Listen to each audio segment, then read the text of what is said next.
Polype ce qu'il fit de plus grand et de plus merveilleux. Avant lui, toute la Numidie était inutile, considérée comme incapable par sa nature de donner des produits cultivés. C'est lui le premier, lui seul, qui montra qu'elle peut les donner tous, autant que n'importe quelle autre contrée, car il mit en pleine valeur de très grands espaces.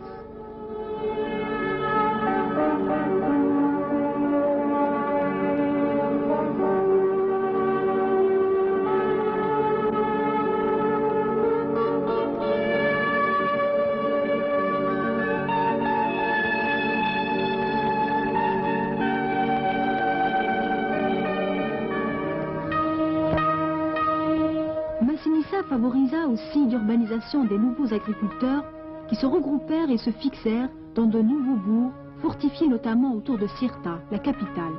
Tidis, ou Castellum Tiditanorum, est profondément marquée par les vestiges de cette vieille civilisation. Elle fut par la suite une colonie romaine et son urbanisme est un chef-d'œuvre de virtuosité dans le respect des principes architecturaux. À Tidis, la rudesse du relief créait des difficultés presque insurmontables. La pente et la colline n'ont pas arrêté les constructeurs qui surent utiliser des rampes, des terrasses, des escaliers.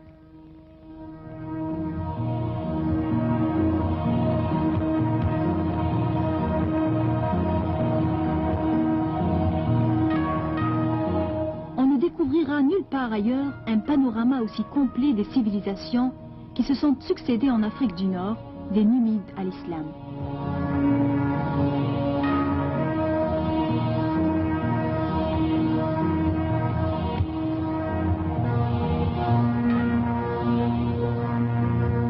Le reste des remparts de la ville serait une partie de la fortification du bourg datant du IIe siècle avant Jésus-Christ.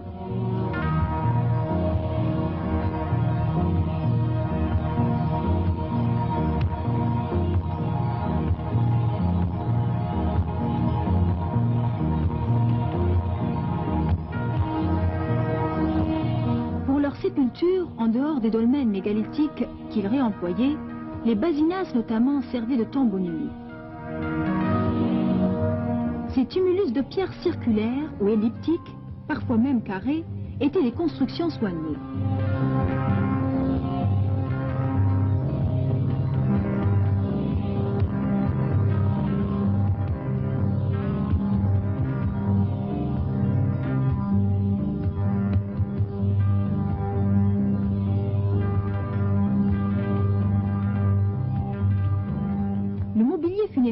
Et les objets exhumés des tombes de Tidis par les archéologues nous éclairent sur les mœurs et les coutumes numides.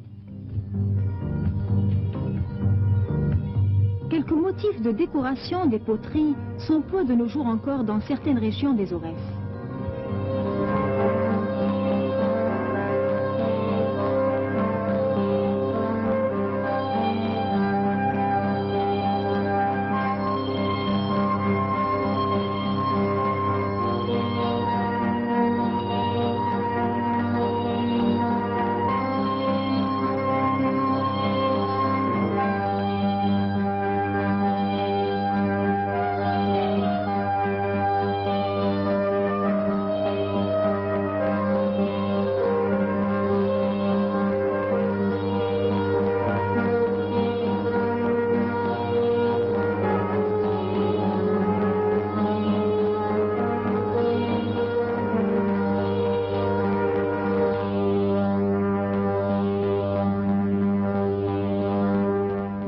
En forme de tête de statuette, provenant du même lieu, rappellent les kouros archaïques de la Grèce.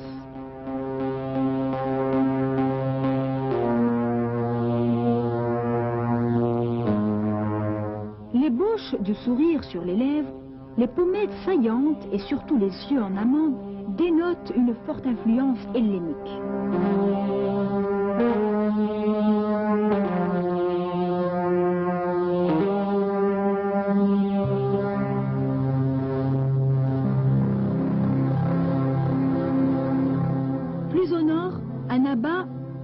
Régius avait été longtemps la résidence préférée des rois numides. Là encore, l'état que dirigeait le vaillant Agélide laissa des vestiges de grande valeur. Il Les constructions romaines se firent suivant les anciens plans du port numide, qui servait de relais entre les différents comptoirs installés tout le long de la côte par Massinissa. Ce fut le centre commercial le plus important de la région, car il desservait Sirta, la capitale.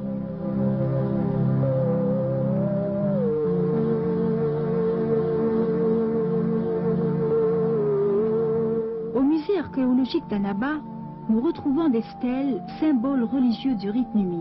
La plus célèbre d'entre elles est celle du Saktu Tihinir, à caractère latino-libique, découverte dans la région de la Shefia. Les emblèmes qui figurent sur le fronton restent encore une énigme pour les archéologues. Cependant, il est certain que ces images sacrées du croissant et du disque, du caducée, signe dit du tanit, sont aussi une forme de croyance numide cultivée par Massinissa.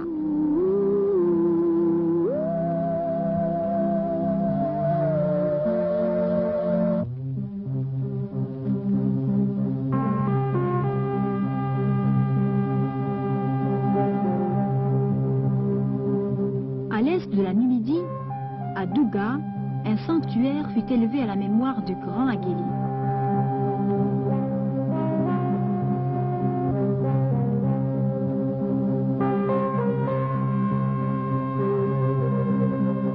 Érigé en 139 avant Jésus-Christ, non loin de la cité de Douga, ce mausolée marque l'attachement du peuple pour Massinissa.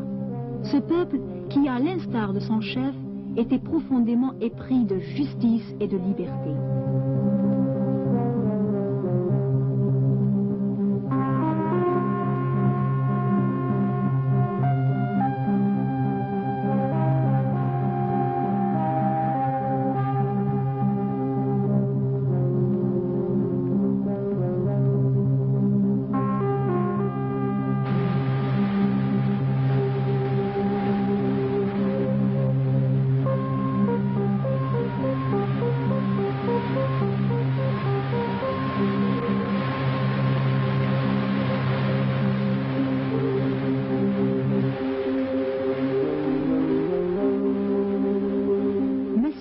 Dirigeait ses villes et ses régions à partir de l'illustre Sirta ou Constantine, perchée comme de tout temps sur son massif rocheux.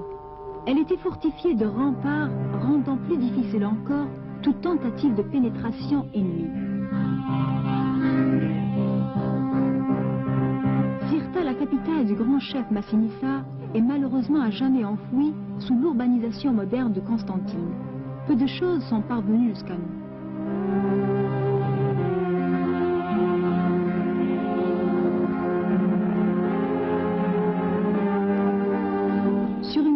À 1 kilomètre de la ville, un cimetière de l'époque gardait jalousement de nombreuses stèles, commémorations aux immortels guerriers.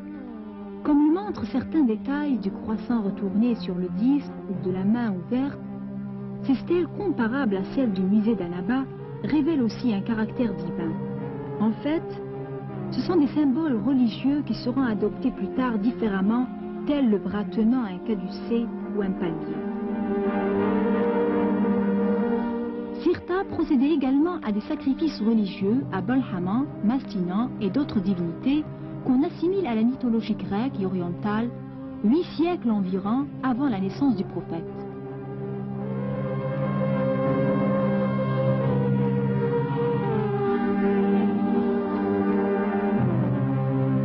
Comme pour marquer le paysage constantinois une seconde fois, sur une colline rocheuse non loin de Sirta, s'élève pour l'éternité la Souma'a du Khroub, tombeau de Massinissa. Le grand Agélide meurt en 148 avant Jésus-Christ.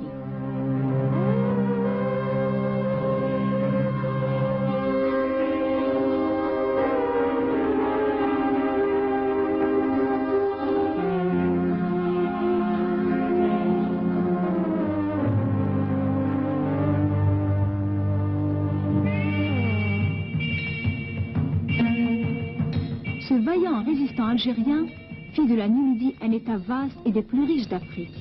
Il a regroupé toute la contrée qui s'étendait depuis la Mauritanie, ouest algérien, jusqu'à l'intérieur de la Tunisie centrale. Grâce à sa brillante politique agricole et à l'amour qu'il nourrissait pour cette terre, Massinissa avait réussi à rendre son royaume un État prospère, libre et indépendant, voué au développement de l'agriculture. Au lendemain de sa disparition, l'impérialisme romain tentera de diviser le pays pour détruire ainsi l'unité de la Numidie. Qui allait sauvegarder cette unité et combattre l'envahisseur? Qui allait tenter de poursuivre l'œuvre de Massinissa, sinon un autre grand Agéli, Jugurtha?